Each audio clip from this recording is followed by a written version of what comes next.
Y'all, the way time flies. It's March 2023. March 31st, 2021 was my last day working full-time at my nonprofit. A lot has happened since then. So much has happened since then. And so much that I truly could not have imagined. And it's been a while since I've done a reflection on that. And I was just in the woods the other day. I got some woods near my home. I was just walking through them. I didn't even know then. I was like, I don't know what I'm gonna use this woods content for, but this, of course, it has to be the video where I talk about quitting without having another job lined up and just give y'all an update on how it's been. Before we get into it, I wanna give a shout out to my Patreon people. Y'all so sexy. And my YouTube subscribers in general. Y'all the sexiest ones on the internet, and I love being a part of the club of sexy people. It's just quite fun. It's maybe my favorite thing. Also, I've got a workshop coming up. It's my first workshop. It's Creative Freedom and Procrastination, Unblocking Your Productivity. So if you haven't already registered, the link is below. I'm so excited! DM me on Instagram at Coaching by Chimdi and say hi if you've signed up for it, or if you have any questions about it. I'd love to chat. Okay, let's go ahead and dive into this reflection on 2 years post quitting my job. I think the biggest thing is the shift in my energy. When I look back and I watch that video from a couple of years ago, like I see in my body and in my vibes where I was at. Like I could see how tired I am. When I made that video, I think it had already been a couple of weeks that I'd been sort of post-job. It was a lot. There's this study, it talks about burnout and how they talk to like PhD students who think like, oh, as soon as I finish this PhD, I'm gonna be on vacation, I'm gonna be chilling, etc., etc., etc. And then actually what happens is as soon as they finish, they get sick because their body has been like resisting and fighting and struggling for years, but we've been ignoring it because we had to get our work done, we had to do whatever we had to do. And then as soon as there's a chance to just like relax, then all of these things that have been bubbling below the surface now come up to be felt. Those first few months, and honestly, I think the entire year after quitting, I was basically going through it. And if you look at even my videos from when I was in New York, which was just like 6 or so months ago, that was like summer 2022. Like if you look at my energy in some of those videos, y'all, going through it. And it didn't stop me from making YouTube videos, which I think is really interesting. The thing I'm most grateful for with quitting is that it helped me have the capacity and the time and the readiness to now do the inner healing work. For me, I was like, why was I even in that position in the first place? Like, why did I put up with that? Like, I really thought of myself as this really confident person.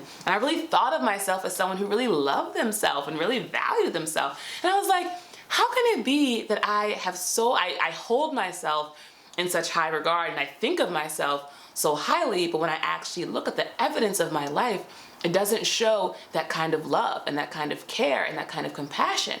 And I was like, how could this be? And that motivation is what really led me to do a bunch of healing work, so much weeping, just an endless amount of weeping, and it's worth it. It truly is worth it. It is intense, but it is worth it. And now I find myself having way more choice in my actual life. True choice, not just compulsion, because the motivation behind all of my decisions came from a place of compulsion. It came from a place of like, I have to get a job. It's not an option whether or not you have a job. You have to get a job. You have to get a 9 to 5. You have to pay your bills. You have, like, it wasn't like, what would I like to do? Like, that was never a question.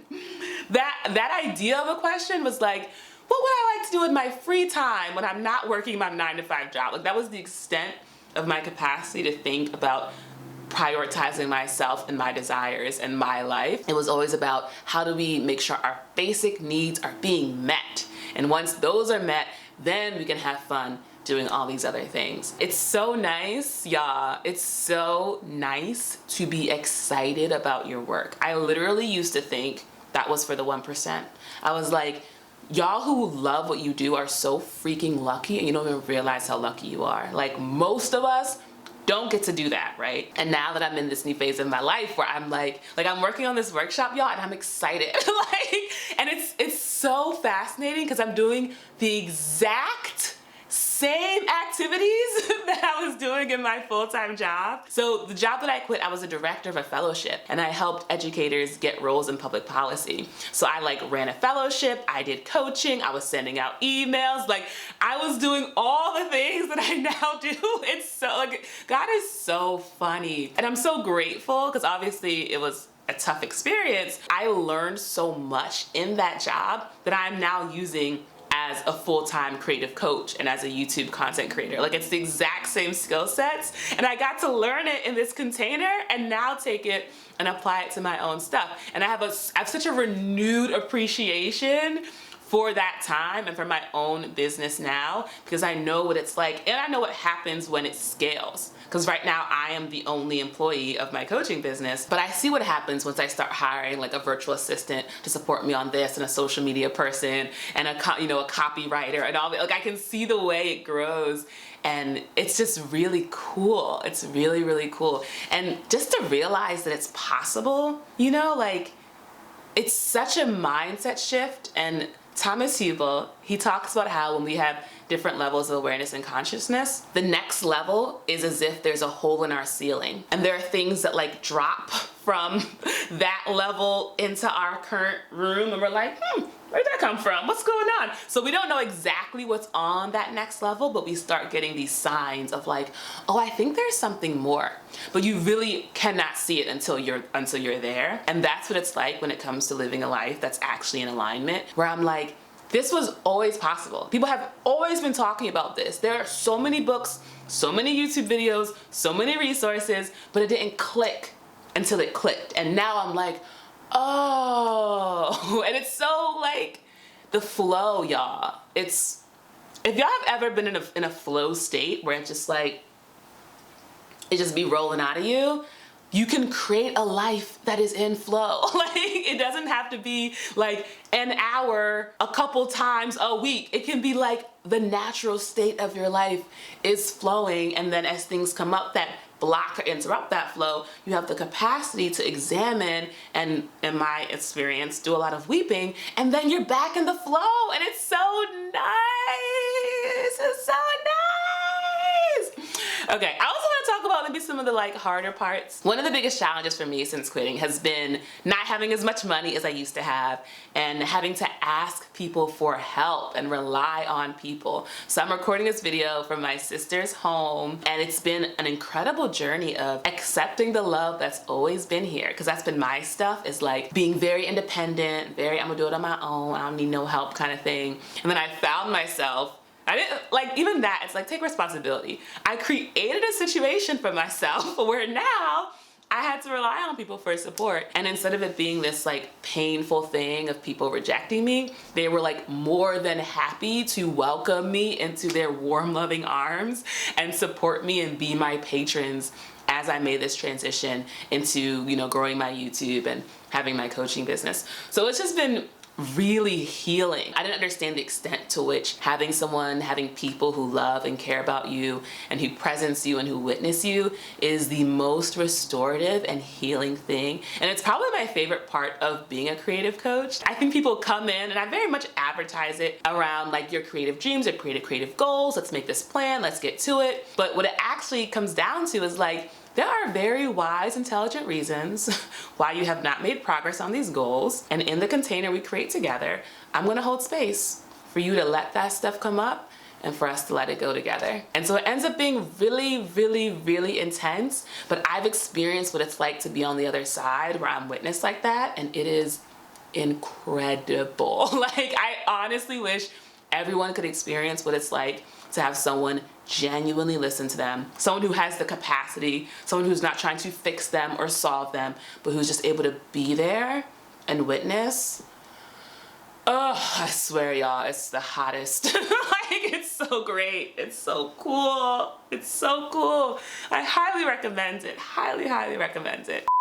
Here I am in Maryland, wandering through the woods, ostensibly for content, but also just to reconnect, And it's nice out here, and it's quiet, and I can tell how I feel much safer in my body. Because I think an earlier version of me would be freaked out to be by herself in the woods. but I feel all right. Like, I feel okay, you know, which I think is pretty cool. Like, people are walking their dogs, you know, content creators are content creating. It's all good.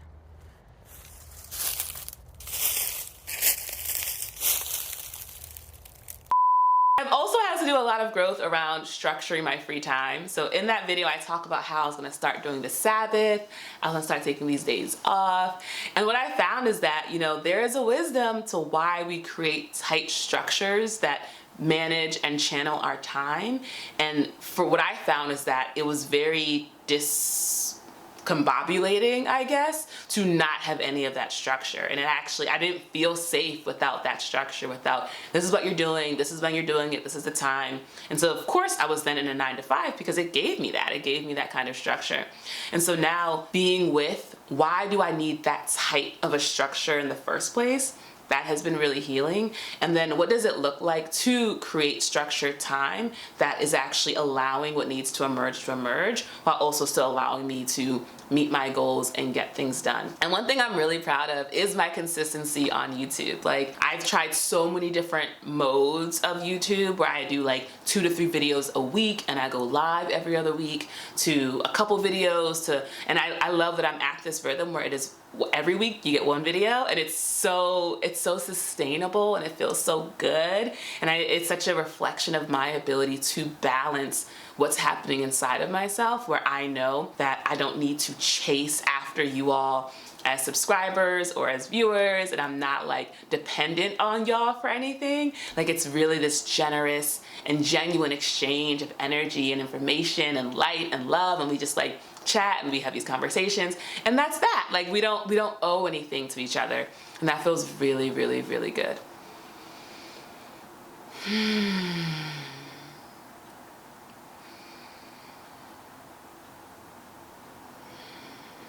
It's also been really interesting to explore my relationship to being comfortable with what I put on the internet, because so much of my choices used to be dictated by what if an employer sees this, you know? Because I didn't really have like worry about my parents or like my family or my friends seeing my content, but it was much more about like, will I be employable if this video is unearthed where I say or do this certain thing. So to really be free of that shackle and feel as if, oh, I can say and do and talk about whatever I want to talk about. Like, it's fine. That's what allowed me to make videos about, you know, not smoking weed anymore. And that's my #1 video in terms of every month, the one that gets the most views. And I 1000% would not have talked about that if I had a full-time job, because I would be worried about what they would say. And I feel like they'd be like, you know, you can't really represent the brand if you're talking about these things, you know, all that kind of stuff. And to just be free from those shackles, there's been a direct correlation to my creativity and to the things I can talk about and what I can say. And it's just this freedom that, yeah, you really can't experience it until you experience it. You can talk about it, you can hear about it, but you don't know until you know. And what I love is that in that first video, I asked folks like, why are you watching this video? Was it because you're looking for inspiration to quit your own job and you hope to get it through me? And that's exactly what I had done before I quit, is I had looked to see, okay, how are they doing? Are they all right? Are they all right, you know? And many folks, I don't know about many folks, that's just a statement. I know some folks have gone back to working jobs, you know? You know, I picked that title and that headline for the SEO, to be clear, because people would say in those videos, like, you do have a job, you do work YouTube. And I think, yes. And I think the main thing is having work that you do that is actually really fully aligned with you, and having that flexibility to create that for yourself and not just rely on someone else to give you a job, but you actually are the job creator. And it feels very cool to, I'm very literally a job creator, because I have created my own job as a creative coach, and I see the way that as my creative coaching business grows, I'll be the one hiring VAs, hiring copywriters, hiring social media managers, and then I'll be the job creator. So I think that's part of it, is like, what role do you want to play in creating our world? Do you want to support someone else's vision and someone else's dream? Or do you want to have a dream and a vision that you pour into, and then you bring people on to help support you? And you can be both, you can be either, like, it's up to you. There are no rules. That's a big one, y'all. There are no rules.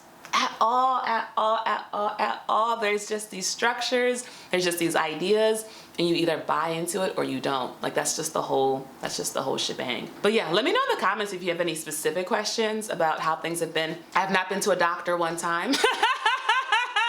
That's not true. I have gotten COVID tests for cool creative opportunities like shooting commercials and shooting reality shows and stuff like that, but I have otherwise not visited a doctor. So I think that's one of the things people are worried about is like, what about health insurance? And the Lord Jesus Christ continues to be my health insurance.